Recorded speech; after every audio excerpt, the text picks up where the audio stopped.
आपको जानकर हैरानी होगी कि जिस तालिबान की वजह से अफगानिस्तान पर आर्थिक संकट छाया है और जिस तालिबान की वजह से दुनिया के तमाम देशों ने अफगानिस्तान से दूरी बना ली है, खुद वही तालिबान दुनिया का 5वां सबसे अमीर आतंकी संगठन है। और इससे भी ज्यादा हैरानी की बात यह है कि जो तालिबान शरिया कानून और इस्लाम की दुहाई देता नहीं थकता, खुद उसी तालिबान की कमाई नशे की तस्करी और नाजायज खुदाई यानी इलीगल माइनिंग पर टिकी है। अफगानिस्तान दुनिया का सबसे बड़ा अफीम निर्यातक देश है। अनुमानों के मुताबिक अफगानिस्तान से हर साल 1.5 से 3 अरब डॉलर यानी लगभग 11 से 22 हजार करोड़ रुपए की अफीम निर्यात की जाती है। और इसी अफीम की खेती पर अफगानिस्तान की सरकार के मुकाबले तालिबान का कंट्रोल ज्यादा रहा है। वो अफीम के कारोबार पर टैक्स लगाकर खूब चांदी कूटता रहा है। तालिबान सबसे पहले तो अफीम उगाने वाले किसानों पर 10% टैक्स लगाता है, फिर इसी अफीम को हेरोइन में बदलने वालों पर भी टैक्स लगाता है और फिर आखिर में इस हेरोइन का बिजनेस करने वालों को भी टैक्स देना पड़ता है। और इस पूरे सिस्टम से तालिबान को सालाना $100 मिलियन से $400 मिलियन यानी लगभग 700 से 2900 करोड़ रुपए की कमाई होती है।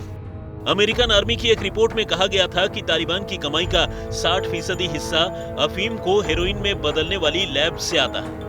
इस रिपोर्ट के बाद अमेरिकी फौज ने इन लैब्स पर ताबड़तोड़ एयर स्ट्राइक की थी ताकि तालिबान की कमर तोड़ी जा सके। लेकिन ये लैब आनन फानन में बनाए जाने वाले लैब थे जिन्हें तालिबान ने फौरन ही फिर से खड़ा कर लिया।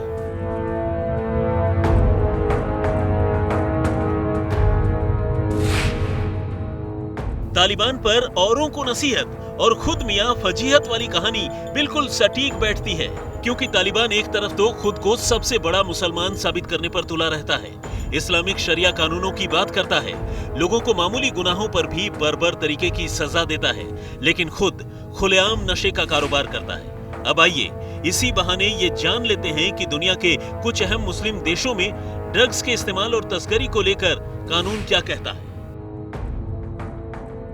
ईरान एक सख्त कानूनों वाला देश है और नशे की तस्करी जैसे जुर्म में भी यहाँ सख्त सजा का प्रावधान है। ड्रग्स के साथ पकड़े जाने पर यहाँ भारी जुर्माने के साथ साथ मौत की सजा दी जाती है। सऊदी अरब में नशे की तस्करी करने पर मौत की सजा मिलती है। किसी के पास से शराब या ड्रग्स बरामद होने पर उसे कोड़े मारने से लेकर जुर्माने और यहाँ तक कि सजाए मौत दी जाती है। मलेशिया में भी ड्रग्स बेचने वाले को मौत की सजा दी जाती है। किसी के पास से ड्रग्स बरामद होने पर उसे जेल भी भेजा जा सकता है और उसे उसके देश में डिपोर्ट भी किया जा सकता है।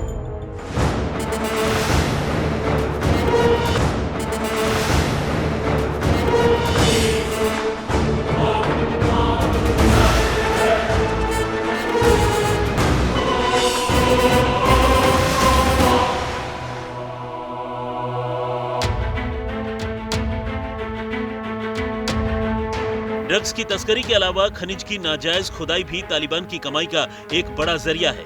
अफगानिस्तान में खनिजों की भरमार है। अफगानिस्तान में खनिज क्षेत्र की कीमत लगभग $1 अरब आंकी गई है। हालांकि ज्यादातर इलाके में इलीगल माइनिंग होती है और तालिबान इसका फायदा उठाता है। संयुक्त राष्ट्र की analytical support and sanctions monitoring report 2014 के मुताबिक तालिबान ने दक्षिणी हेलमंद में चलने वाले 25 से 30 गैर कानूनी माइनिंग ऑपरेशन के जरिए हर साल $10 मिलियन यानी करीब 74 करोड़ रुपए की कमाई की। नेटो की रिपोर्ट के मुताबिक देश में माइनिंग के जरिए तालिबान को हर साल $460 मिलियन यानी करीब 3400 करोड़ रुपए की कमाई होती है। इसके अलावा यही रिपोर्ट बताती है कि निर्यात के जरिए भी तालिबान हर साल लगभग $240 मिलियन यानी 1700 करोड़ रुपए की कमाई करता है। यानी तालिबान अपने आप में एक अमीर आतंकी संगठन है, लेकिन अफगानिस्तान में उसके आने से भारी तंगी छाने वाली है। अमेरिका ने अफगानिस्तान जा रही नकदी की शिपमेंट पर रोक लगा दी है। अंतर्राष्ट्रीय मुद्रा कोष ने भी एसडीआर और अन्य मौद्रिक संसाधनों तक तालिबान सरकार की पहुंच पर रोक लगा दी है। अफगानिस्तान के केंद्रीय बैंक यानी डीएबी के गवर्नर अमजद अहमदी देश से भाग चुके हैं। अभी तक तालिबान सरकार को लेकर सिर्फ पाकिस्तान, तुर्कमेनिस्तान, सऊदी अरब और चीन का ही रुख कुछ नरम है। जब तक ये देश तालिबान की नकदी के रूप में कोई मदद नहीं करते, अंतर्राष्ट्रीय प्रतिबंधों की वजह से वहां की जनता को काफी परेशानी होने वाली है। जाहिर है अब तालिबान पूरे देश से अंधाधुंध टैक्स वसूलने की तैयारी में है। वो सीमा व्यापार पर टैक्स लगाकर भी कमाई करने वाला है।